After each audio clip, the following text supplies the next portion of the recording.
Hello friends, now we are going to solve question number 20 from our PQB Big chapter number 2nd. This is the GATE 2019 problem from paper first. This is the 2 marks problem. So let's read the question. In the question, a gas is heated in a duct as it flows over a resistance heater. Consider a 101 kilowatt electrical heating system. 101 watt electrical heating system. The gas enter the heating section of a duct at 100 kilopascal and 27 degrees Celsius with a volume flow rate of 15 meter cube per second.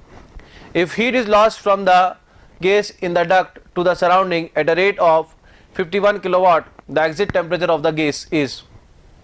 Assume constant pressure, ideal gas, negligible change in kinetic and potential energies, and constant specific heat, and R is given in the question is 0.5. So let's go through this question. This is the pure question of steady flow system. In this system we have a electrical heating system, okay, and in one pipeline the gas is entering in one section. So this is the duct and we have electrical heating system, and also from this pipeline we have a loss of heat, okay, which is in this question given as 51 kilowatt. That means per second we have a heat loss of 51 kilowatt. So we have a heat loss of 51 kilowatt per second, and this electrical heater will supply the electrical work which will be equal to voltage into current also. But in this question they are giving directly value of electrical work which is 101 kilowatt. You know that if the electrical work is not given, if voltage and current given, you can find out the electrical work, and the unit of this work also will be in kilowatt. So this is work transfer and this is heat transfer, and here assuming no change in kinetic energy and potential energy, okay. So now come to the steady flow energy equation, because it is a steady flow device. So go through the steady flow energy equation.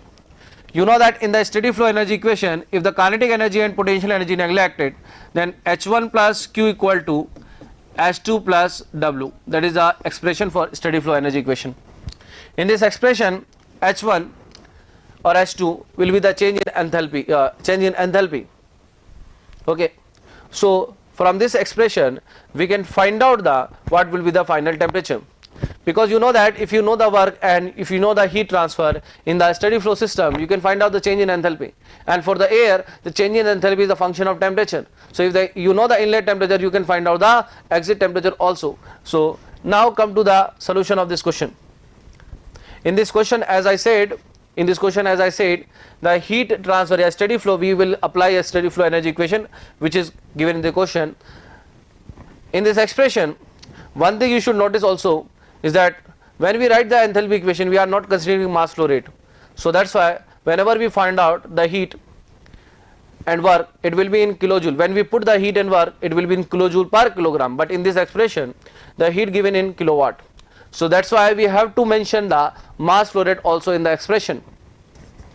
So in this expression, when you multiply this expression by mass flow rate, it will be unit of kilowatt, and also when you multiply this expression with the mass flow rate, it also will be in kilowatt, because in our question heat and work input given in the kilowatt. And to calculate the mass flow rate, we have a condition. We have a condition is that in the question the pressure is given in the question. You can see that pressure is given in the question, temperature given in the question, and the volume flow rate is given in the question.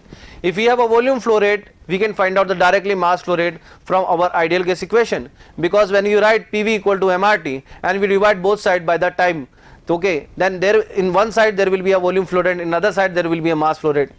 So in this expression you can see that we are going to find out the direct mass flow rate by the putting of volume flow rate. So this will be the expression of mass flow rate, and from this expression we are going to find out the mass flow rate, and it will be 10 kilogram per second. And we will put the mass flow rate and the expression for heat is given, heat loss is given, because heat is losing from the system, so that's why it will be a negative sign, and work is also input to the system, so that's why it is also will be a negative sign.